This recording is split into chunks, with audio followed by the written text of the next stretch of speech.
Hello guys, welcome to my YouTube channel. So makita natin yung performance ng ating kababayan na si Kai Sotto versus sa latest na laban nila.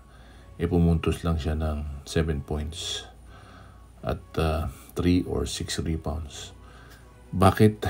Dahil nga nalimitahan din yung kanyang playing game. Kasi nung dumating na si Scott, yung mas matagal sa kanya, naghati sila ng tig 16 minutes. Ayan ang performance ng ating kababayan si Kai Sotto. 7 points, 2 rebounds at 3 blocks. Maganda-ganda. Pero nahati nga yung kanyang performance. So dito makita natin 28 points, 17 points, 13 points, then 7 points. So ano nangyari?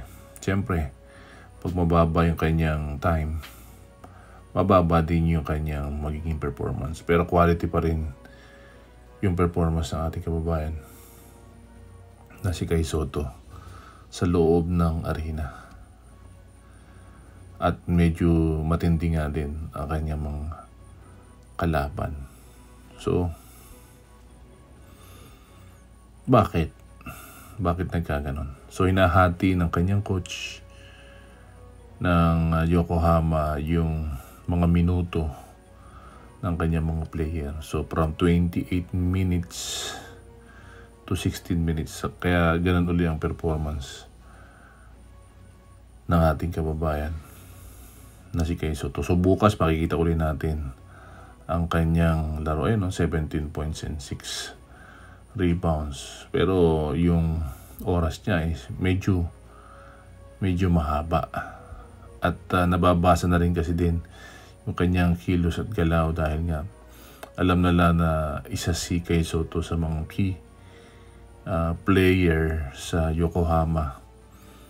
Plus yun nga, nahati yung minuto ng kanyang paglalaro. So tig 16 minutes sila ni Scott. Hindi katulad dati dahil nga bumalik na yung dating kasama niya sa Yokohama na si Scott.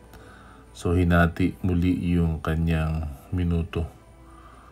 So ano ang magagawa mo sa isang 16 minutes? Konti. Kasi buong second quarter hindi siya pinasok eh. Tapos nalilimitahan na rin yung kanyang mga laro.